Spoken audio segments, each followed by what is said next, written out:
दिल्ली के वीवीआईपी क्षेत्र चाणक्यपुरी में कांग्रेस की महिला सांसद आर सुधा से हुई चैन स्नैचिंग की सनसनीखेज घटना को दिल्ली पुलिस ने बेहद सूझबूझ और तत्परता से सुलझा लिया है। इस मामले में पुलिस ने 1500 से अधिक सीसीटीवी फुटेज खंगाले और 200 से ज्यादा संदिग्धों से पूछताछ की।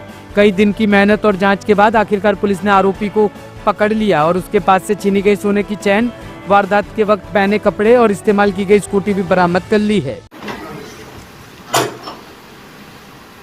एक बड़े ही कोऑर्डिनेटेड और ज्वाइंट ऑपरेशन में, जिसमें जोन 2 की 3 डिस्ट्रिक्ट पुलिस शामिल थी, नई Delhi district, south west district और साउथ डिस्ट्रिक्ट, तीनों जिला पुलिस के स्पेशल स्टाफ ऑपरेशंस और आरकेपुरम थाना चाणक्यपुरी और डबल ATS साउथ ने एक चैन स्नैचिंग का मुकदमा वर्कआउट किया है। ये चैन स्नैचिंग 4 अगस्त को सुबह चाणक्यपुरी में रिपोर्ट हुआ था, जिसमें ऑनरेबल MP के साथ ये घटना, दुर्भाग्यपूर्ण घटना घटी थी। इस बाबत अलग अलग टीमें गठित की गई थी और इसमें सबसे बड़ा हमारा जो हथियार था वर्कआउट करने के लिए, वो हमारा CCTV फुटेज था। जैसा कि आपको पता है कि MHA के इनिशिएटिव पर निर्भया फंड में नई दिल्ली डिस्ट्रिक्ट और बाकी ज़िले में काफ़ी कैमरे लगाए गए हैं और अभी सेफ सिटी प्रोजेक्ट के अंदर भी उनको और नए कैमरा लगाने का प्रावधान जारी है। उन कैमरों की मदद से हमें इनिशियली लीड्स मिली। हमने स्नैचर की बाइक, जिस स्कूटी पर स्नैचिंग हुई थी, उसको ट्रेल किया। कैमरों की मदद से हमने बिल्कुल उसका बैकवर्ड फॉरवर्ड मूवमेंट देखा कि वो कहाँ कहाँ गया है। उसकी मदद से हमें उसके मूवमेंट ट्रैक कर पाए। साथ ही साथ हमने अपनी टेक्निकल सर्विलेंस और लोकल इंटेलिजेंस की मदद से स्नैचर को आइडेंटिफाई किया और आज सुबह अर्ली मॉर्निंग हमने उस स्नैचर को रंगे हाथों पकड़ा और उसके इंस्टांस पर हमको जो स्नैच चैन थी वो रिकवर हो गई है। साथ ही साथ वो स्कूटी जिस पर ये स्नैचिंग की गई थी, वो स्कूटी भी रिकवर हो गई है। इसके साथ साथ इसके पोजीशन से हमें 4 मोबाइल फ़ोन चोरी के और एक बाइक जो HN दिन से चोरी हुई है वो भी रिकवर हुई है। इसमें सभी तीनों जिला पुलिस का बड़ा ही एक्टिव योगदान रहा और ये एक्यूज्ड सोहन रावत है, 24 साल की उम्र है। ये हैबिचुअल ऑफेंडर है।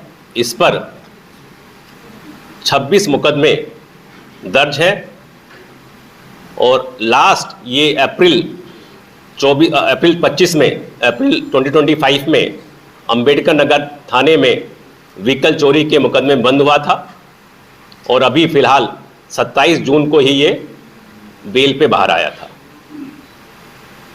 तो इसके साथ मैं 2 बातें और कहना चाहूँगा कि नई दिल्ली डिस्ट्रिक्ट का जो चैन स्नैचिंग की जो वारदात हैं, पिछले साल के मुकाबले 48% उसमें गिरावट है PCR कॉल्स में, क्योंकि जो पुलिस की पेट्रोलिंग, विजिबिलिटी और CCTV कैमरों का नेटवर्क है, उसका काफ़ी डेटरेंट इफेक्ट पड़ा है।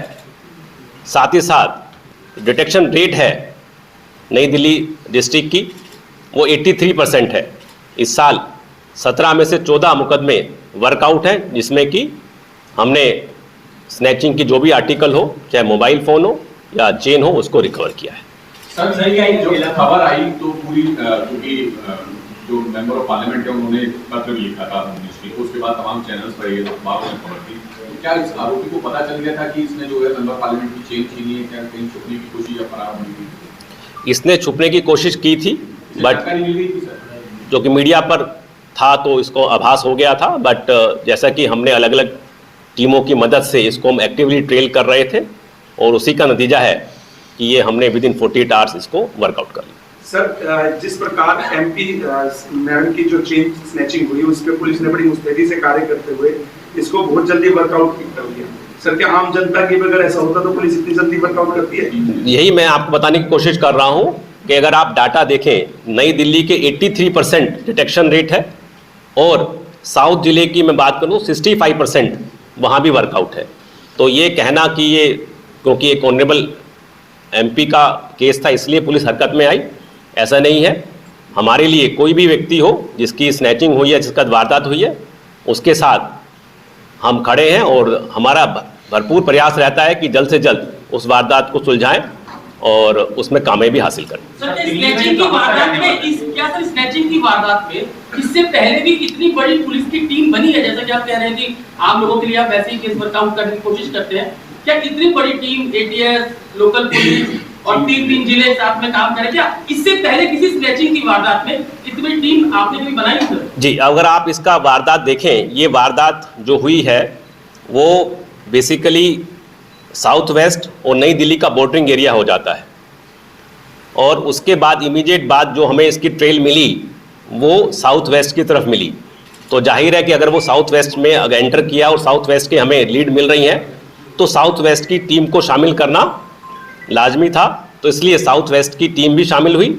और जैसे ये आगे हमें ट्रेल मिली कि ये साउथ के अंदर एंटर कर गया है, क्योंकि इसकी हमको ट्रेल मिली आश्रम चौक और उसके बाद साउथ की तरफ, तो इसलिए हमने साउथ की टीम को भी इन्वॉल्व किया ताकि लोकल इंटेलिजेंस, क्योंकि टीवी से हमें सिर्फ इतना मालूम चल पाया कि ये मूवमेंट, बट इसकी आइडेंटिटी उससे इस्टेब्लिश नहीं हो पा रही थी। तो ये हमारी फर्दर जो तलाश थी वो लोकल इंटेलिजेंस और टेक्निकल सर्विलेंस की मदद से हम इसको ट्रैक डाउन कर पाए।